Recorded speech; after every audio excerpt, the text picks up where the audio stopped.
Hello viewers, আরো একটি নতুন ভিডিওতে আপনাকে স্বাগতম। আমরা শিখছি মাইক্রোসফট ওয়ার্ডের মাস্টার ক্লাস। আজকের ক্লাসে আমরা শেখাবো হচ্ছে হোম টেবিল স্টাইল গ্রুপ, অর্থাৎ হোম টেবিল স্টাইল গ্রুপে কি কি রয়েছে এবং মাইক্রোসফট ওয়ার্ড ব্যবহারে এই স্টাইল গ্রুপের ব্যবহার সম্পর্কে আজকে দেখা হবে। তাহলে চলেন কথা না বলে ভিডিওটি শুরু করা যায়।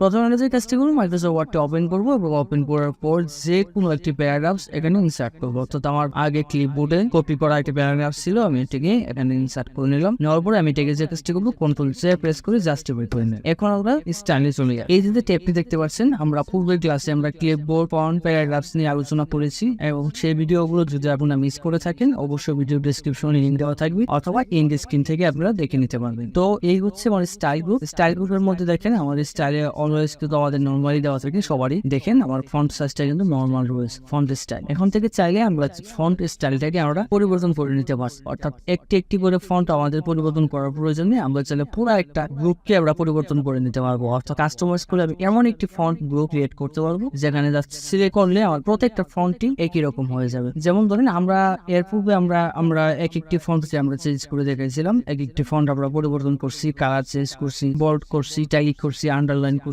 বোল্ডটা রেড করছি। কিন্তু আমরা চাইলে এখন সম্পূর্ণ লেখাগুলাকে আমরা একই রকম করে নিতে পারবো এবং আমি এখানে একটা গ্রুপ ক্রিয়েট করে নিতে পারবো। তো তার জন্য যে কাজটি করবো, আমরা এই যে এখানে দেখেন এখানে অনেকগুলো ফন্ট গ্রুপ এখানে রয়েছে। ফন্ট স্টাইলে অনেকগুলো স্টাইল এখানে রয়েছে। আমাদের পছন্দ মতো যে কোনো একটু স্টাইল এটা থেকে চুজ করে দিতে পারবো। যদি এরকম হয় যে আমার এখানে এটি ফন্ট স্টাইলও আমার চুজ হচ্ছে, অর্থাৎ এখানে যেগুলো রয়েছে আমার কাছে একটু মোটেও ভালো লাগছে, আমি চাচ্ছি আমার মন মতো একটি কাস্টমাইজ করে নিতে, তখন ঠিক যে কাজটি করতে হবে। তখন আমরা চলে যাবো হচ্ছে ক্রিয়েট স্টাইল। অর্থাৎ ক্রিয়েট স্টাইলে আমরা ক্লিক যদি করি, ক্লিক করি এরকম একটি ইন্টারফেস আসবে, create new style from committee. তো আমি এখানে আমাকে একটি প্যারাগ্রাফে একটি রিভিউ দেখাচ্ছে, অর্থাৎ স্টাইলটা কিরকম হবে। তো চাইলে আমি এরকম স্টাইল রাখতে পারি, অথবা এই স্টাইলটাকে আমার যদি চুজফুল না হয় আমি চাইলে এটাকে মডিফাইড করে নিতে পারি। যেমন আমি এই স্টাইলটা যদি রাখার পর জবকে প্রেস করি, যেরকম আছে ঠিক সেরকম হয়ে গেল। অর্থাৎ আসলে কিন্তু কোনো চেঞ্জ হলো না, কিন্তু আমি চাচ্ছি কিন্তু পরিবর্তন করতে।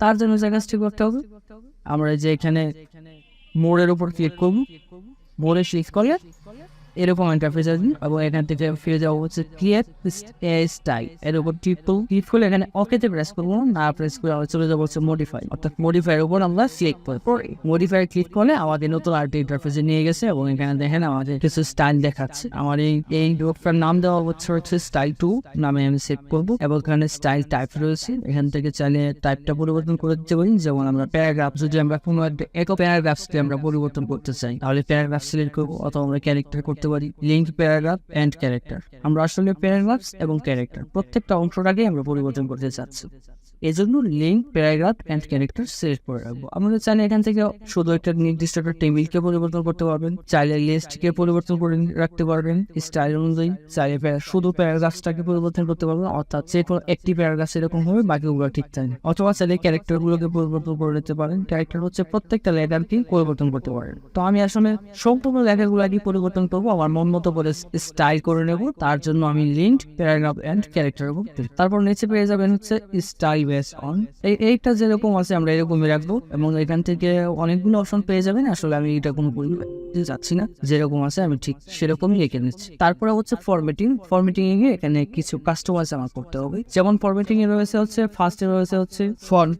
যদি আমার এই লেখার ফন্টটাকে আমি পরিবর্তন করতে চাই, তো আমি আসলে ফন্টটা এখানে টাইম নিউ রোমানি দেওয়া আছে। ইংলিশের জন্য আমরা সচরাচর যে ফন্ট ব্যবহার করি সেটি এখানে অটোমেটিকলি দেওয়া রয়েছে। অর্থাৎ আমি আসলে টাইম নিউ রোমান দিয়ে এই লেখাগুলোকে কম্পোজ করেছিলাম, যার জন্য টাইম নিউ রোমান আসছে। তো আমি চাচ্ছি এখান থেকে ফন্টটাকে চেঞ্জ করার জন্য মাউসের স্ক্রল যদি ঘোরান দিই, আমরা মাউসের চাকার মতন যে অংশটুকু রয়েছে, দুই বাটনের মাঝখানে মাউসের চাকার অংশটুকুতে আমরা যে ঘোরান যদি দিই, অর্থাৎ একটু স্ক্রল যদি করি, অথবা এখানে একটি স্ক্রল বার পেয়ে যায়, এই স্ক্রল বারের টেনে উপরে নিচে করতে পারবো, অথবা নিচে এখানে এরো কি রয়েছে, এরো কিতে যদি ক্লিক করেন অথবা ক্লিক করে ধরে রাখেন তাহলে কিন্তু স্ক্রল করে এখান থেকে অনেকগুলো ফন্ট পেয়ে যাবেন। এখান থেকে যে ফন্টটা প্রয়োজন হয় বা যেটা 1840 নর্মাল এরকম একটি ফন্ট সিলেক্ট করে দেবে। তো আমি আসলে এই ফন্টটি রাখতে চাচ্ছি। ফন্ট সিলেক্ট করুন, তারপর রয়েছে হচ্ছে ফন্ট সাইজটাকে আমি চাচ্ছি 16তে রাখতে এবং এখান থেকে অ্যালাইনমেন্ট পেয়ে যাবেন, অ্যালাইনমেন্ট লেফট, সেন্টার, রাইট এবং জাস্টিফাই। আমরা আসলে জাস্টিফাই রাখতে চাচ্ছি, যেহেতু প্যারাগ্রাফস আকারে রয়েছে এবং অনেকগুলো লাইন, তার জন্য জাস্টিফাই রাখলাম। তারপরে পেয়ে যাবেন হচ্ছে লাইন স্পেসিংটা রয়েছে। এখান থেকে চাইলে লাইন স্পেসিংটা বাড়িয়ে এবং কমিয়ে নিতে পারবেন। আমি আসলে লাইন স্পেসিংটা একবারে কমিয়ে দিচ্ছি।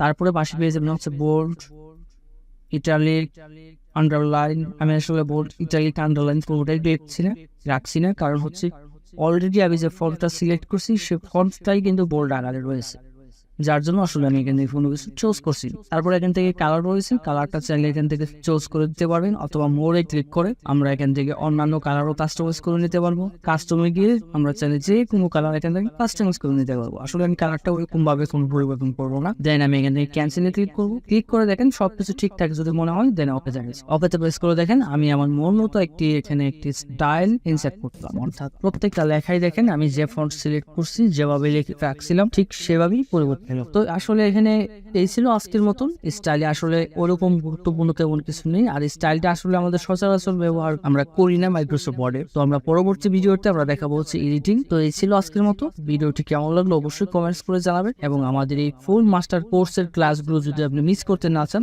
তাহলে অবশ্যই চ্যানেলটি সাবস্ক্রাইব করবেন।